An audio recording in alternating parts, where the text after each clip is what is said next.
को इस बार BJP down करना चाहती है? देखिए, नीतीश कुमार जी को बीजेपी ने इस बार छोटे भाई की भूमिका दी है और दबाव की राजनीति को समाप्त किया है कि आप छोटे हैं, छोटे रहिए। 16-17 इसलिए किया गया है। मेरा मानना साफ है कि अभी तो आपने संख्या बताई है, कौन सीट मिला है नहीं मिला है उसका भी धीरे धीरे खुलासा होगा। महागठबंधन 1 से 2 दिनों में कौन सीट पर कौन लड़ेगा, किस घटक दल को कितनी संख्या में सीट मिलेगी, सभी चीजें पीपुल डोमेन में आ जाएगी। आंतरिक तौर पर महागठबंधन में सभी काम मजबूती से चल रहा है जमीन स्तर तक। तेजस्वी जी के नेतृत्व में ये महागठबंधन बिहार में अप्रत्याशित चौंकाने वाले नतीजे जरूर लाएगा और भारतीय जनता पार्टी को एहसास होगा कि बेमेल गठजोड़ अवसरवादी राजनीति का परिणाम क्या होता है।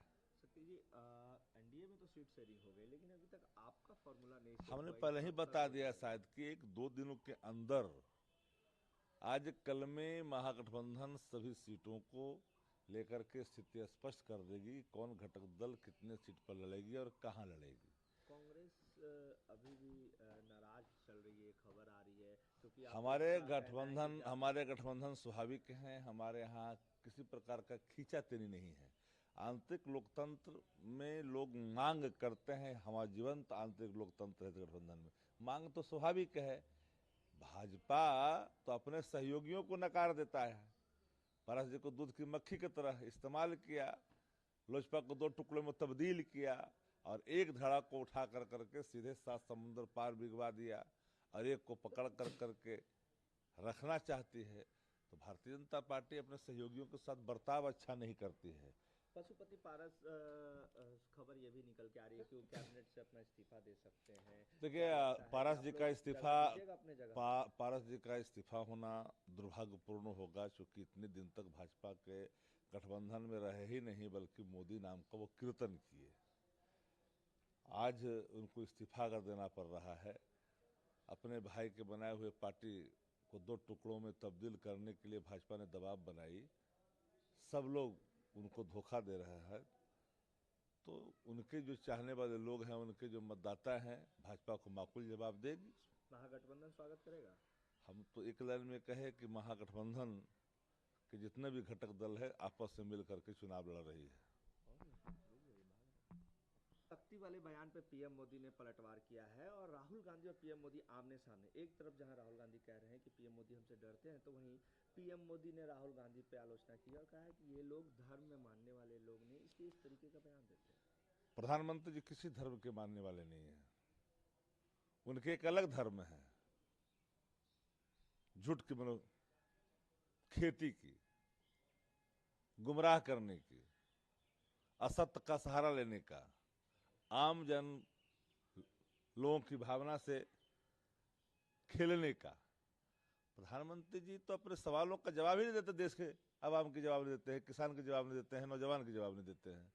तो जो राहुल गांधी ने कही है वो अलग क्या कहा। राहुल गांधी का कहना सही है, प्रधानमंत्री जी आंख में ला कर करके जनता के सवालों का जवाब दे सकते हैं क्या। और वो कौन धर्म के मानने वाले लोग हैं जो अपने ही घर में एक धर्म होता है, उस धर्म का निर्वहन नहीं किए, एक संस्कार जो होता है सनातन उसका भी निर्वहन नहीं किए, और आप कह रहे हैं दूसरी बात। ये तो नहीं चल सकता है आदरणीय प्रधानमंत्री जी। एक तरफ ईडी को लेके भाजपा प्रधानमंत्री लगातार ये कहते हैं कि वो संवैधानिक संस्था है और वो स्वतंत्र है, कोई उन्हें स्वतंत्र नहीं है। किसी भी तरीके की कोई रोक टोक नहीं है, ईडी लेकिन सीबीआई के पैरों में दास्ता की बेड़िया बांधी गई है और वहीं जाती है जहां कान फूका जाता है और वहीं से काम करती है। तो संस्था का साख डूबा, भाजपा में चल जाइए, पवित्र हो जाइए, कोई संस्था नहीं जाती है। ये तो सिर्फ उनके खिलाफ काम करते थे जो भारतीय जनता पार्टी के विचारों के खिलाफ खड़े होते हैं।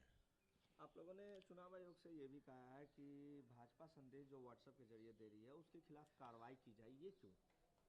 देखिए, हेट स्पीच के मामले में चुनाव आयोग ने कभी सख्ती नहीं बरती भाजपा नेताओं के खिलाफ। अगर इलेक्शन कमीशन के एक्शन में निष्पक्षता नहीं हो तो फिर संस्था पर सवाल खड़े हो जाते हैं। आपत्तिजनक, समाज को तोड़ने वाला कोई भी ऐसा बयान जो लगता है कि घातक है तो आप उसको प्रसारित करने के लिए आप छूट देते हो, लेकिन जहां जरूरत आन पड़ती है ऐसे बयानों के खिलाफ कार्रवाई करने की तो आप नहीं करते हो। मुंबई में एक बड़ी रैली हुई थी, लेकिन खबर यह भी निकल के आ रही है कि राज ठाकरे की पार्टी जल्द ही भाजपा के साथ गठबंधन कर सकती है, एकनाथ शिंदे के गुट में जा सकती है। महाराष्ट्र की रैली, बिहार की रैली से पूरी भाजपा हिल चुकी है। जिसको जिस रूप में चलाना है, जो लोग मार्केटिंग कर रहे हैं, कई प्लेटफॉर्म मार्केटिंग कर रहे हैं भाजपा के, लेकिन जमीनी हकीकत अलग है। इस बार इंडिया गठबंधन 300